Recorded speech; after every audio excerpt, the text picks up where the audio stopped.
मैंने कैसे शुरुआत की या स्कूल में थोड़ा सा दिमाग में था, तो हाँ, स्कूल में थोड़ा सा कहीं सोचा था, कहीं शायद पढ़ लिया होगा, कहीं सुन लिया होगा कि नहीं IAS ऑफिसर नाम की कोई चीज़ होती है।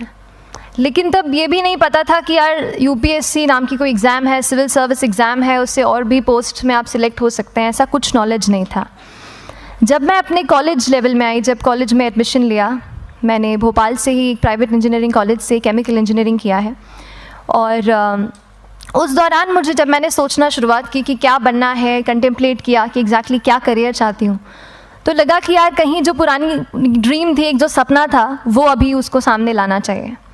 फिर इस बारे में और पढ़ा, और तब खान स्टडी ग्रुप भोपाल में सेंटर वहाँ पे जैसे शुरू हो गया था, तो मेरा जो फाउंडेशन कोर्स है मैंने वहाँ से किया। और इस एग्ज़ाम के बारे में जो चीज़ें मुझे 1-2 साल में समझ में आई हैं, वो कुछ चीज़ें मैं आपसे शेयर करना चाहती हूँ। सबसे पहली चीज़ जो पहले जय और रचना हम दोनों बोल चुके हैं कि कंसिस्टेंसी। आप अगर दिन में, कई बार हमसे सवाल पूछते हैं कि आप कितने घंटे पढ़ाई करते हैं, तो देखिए घंटे मैटर नहीं करते।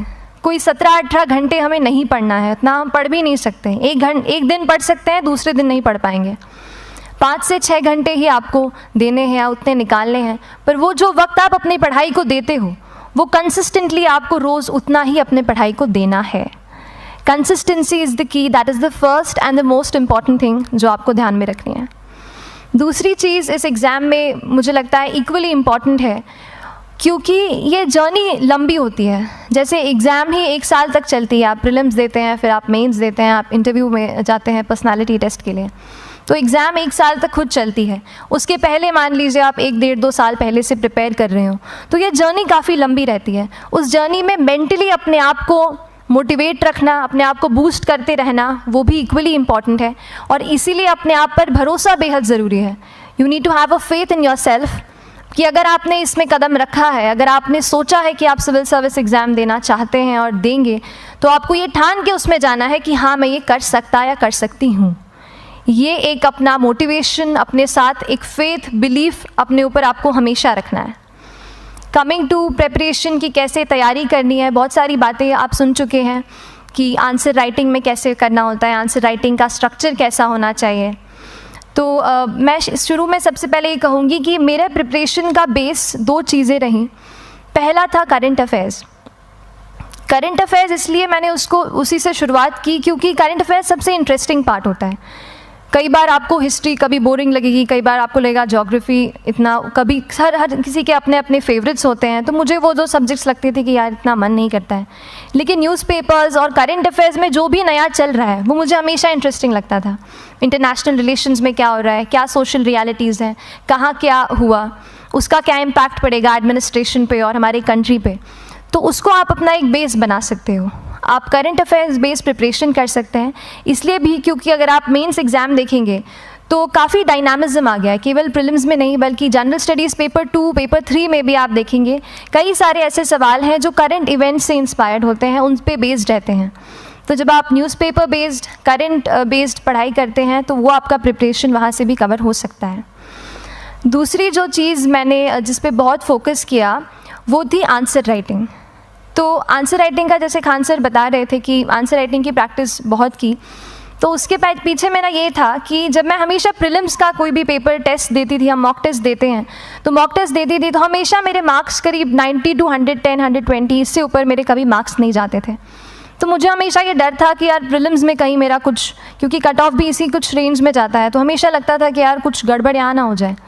लेकिन जब मैंने आंसर राइटिंग की और मेंस एग्ज़ाम के बारे में जाना, तब मुझे लगा कि आंसर राइटिंग एक ऐसी चीज़ है, मेंस एक ऐसा फेज़ है सिविल सर्विस एग्ज़ाम का जहाँ पे आप अच्छे से तैयारी कर सकते हैं। And if you have written the answers, if you know कि you have covered the points well, if you have included उसमें कुछ आपने facts, international reports, government schemes, आपने कुछ ऐसे उसमें सॉल्व भी डाला है, तो जो रिज़ल्ट आएगा वो सेटिस्फैक्ट्री ही आएगा, अच्छा ही आएगा।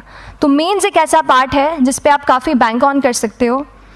मैं जब पर्सनालिटी टेस्ट भी मैंने दिया, तो इस बार भी आप नंबर्स देखेंगे तो आसपास की रैंक के हिसाब से मेरे नंबर्स उसमें कम हैं, लेकिन it is just the general studies and the answer writing part, जो मेंस के जो वो है मार्क्स हैं या मेंस का जो एक फैक्टर रहा, वो मेरे लिए सबसे ज़्यादा इंपॉर्टेंट डिसाइडिंग फैक्टर रहा है। तो अपना एक्सपीरियंस यही बताऊंगी कि आंसर राइटिंग पे आप विशेष फोकस कीजिए। जैसा स्ट्रक्चर आपको बता ही चुके हैं कि इंट्रोडक्शन में कैसे आपको शॉर्ट रखना है, बॉडी एंड देन कंक्लूजन, उसमें छोटी चीज़ जैसे मैं अभी मेंशन कर रही थी, आप एक इंश्योर कीजिए कि देखिए जो भी एग्जामिनर आपकी कॉपी चेक कर रहे हैं वो दिन में 10, 15, 20 कॉपीज़ चेक कर रहे हैं, तो उन सब से आपको अलग कैसे आप अपनी कॉपी दिखा सकते हो, ये चीज़ आपका प्रेजेंटेशन और आप जिस तरीके से आंसर लिखते हो कंटेंट को, वो मैटर करेगा। आप इंश्योर कर सकते हैं कि आपके आंसर में कुछ फैक्ट्स, गवर्नमेंट की स्कीम्स, कुछ कमिटीज़ बैठती हैं, जैसे एक प्रिवेसी पे justice BN Shri Krishna committee की रिपोर्ट आई है, तो आप मान लीजिए आपको कोई प्रिवेसी पे सवाल आ गया तो आपने उन कमेटी का नाम कोट कर दिया। ऐसे बहुत सारी कमिटीज़ होती हैं। कुछ इंटरनेशनल रिपोर्ट्स आते हैं, वो आप उनको इनके बारे में लिख सकते हैं। इंडिया का मैप आप बना सकते हैं। मैंने सीख लिया था कि 10-15 सेकेंड्स में कैसे जल्दी से मैप बनाना है और उस पर कैसे पॉइंट कुछ करना है, कुछ लोकेट करना है। तो ये कुछ ऐसी चीज़ें हैं जो आपके आंसर्स को एनरिच करेंगी और प्रेजेंटेबल बनाएंगी। तो इस तरीके से आंसर्स पे जैसे हम क्लास करते हैं, लेकिन उसके साथ साथ आपको ये कोशिश करनी है कि 1 से 2 आंसर पर डे आपको ज़रूर लिखने ही लिखने हैं, apart from the test series that you are doing. Answer writing से 2-3 चीज़ें होती हैं, ना केवल हमारी एक लिखने का हमें समझ आता है हम क्या लिखते हैं कैसा है, पर हमारा कॉम्प्रिहेंशन भी इम्प्रूव होता है।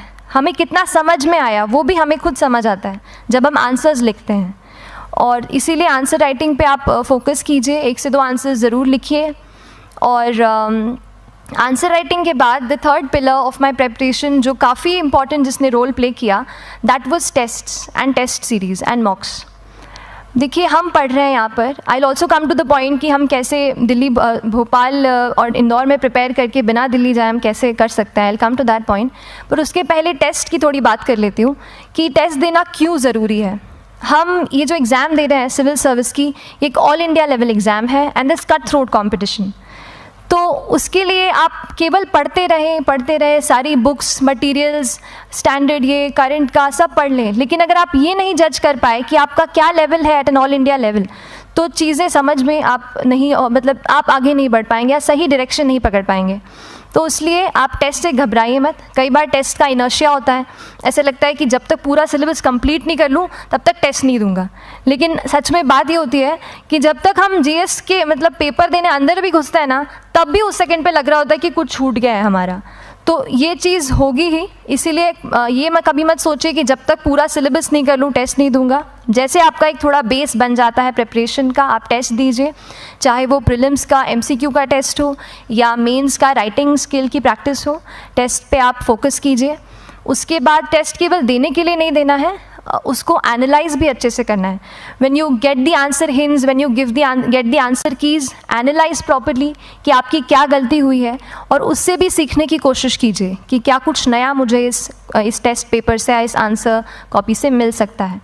तो इस तरह से टेस्ट पे भी आप फोकस कीजिए। And I will come lastly to the point कि जब मैंने प्रिपरेशन शुरू की थी अपने कॉलेज के 2nd ईयर 3rd ईयर आते आते, तो मन में बहुत सारे फियर्स थे।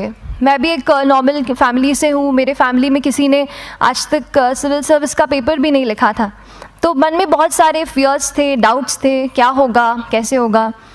तो हो सकता है आपके मन में भी ऐसा हो। और हम जैसे यहाँ रहते हैं, हम सोचते हैं कि दिल्ली जाना तो सबसे ज़रूरी है, उसके बिना तो ये एग्ज़ाम हो ही नहीं सकती। तो उस पर मैं एक चीज़ बताना चाहूँगी कि जैसे KSG जैसे इंस्टीट्यूट हैं, जो फैकल्टी भी हमें वही मिलती है जो दिल्ली में पढ़ा रहे हैं, तो ये एक बहुत पॉजिटिव पॉइंट है कि क्वालिटी का कोई दिक्कत नहीं आएगी। बस एक चीज़ है, आप ज्वाइन करते हैं class, that will only provide you a direction. वो आपका रास्ता दिखा सकते हैं आपको कि इस रास्ते पर आपको चलना है, लेकिन चलना उस रास्ते पे आपको खुद है। You have to work on your own. कभी ये मत सोचिए कि मैं वहाँ नहीं जा पा रहा हूँ तो नहीं हो सकता, यहाँ है, तो हम एक्सक्यूज़ेस बनाते हैं। कई बार चैलेंजेस आते हैं। तो मैंने कॉलेज के साथ प्रिपरेशन की, तो उसमें भी काफ़ी दिक्कत आती थी। कभी कभार कॉलेज की एग्ज़ाम होती थी तो इसमें मैं अपना उतना वक्त नहीं दे पाती थी। तो उस मोमेंट पे फिर प्लानिंग ने मुझे बहुत हेल्प किया कि हम किस तरीके से अपने कॉलेज के एग्ज़ाम के लिए प्लान कर लें।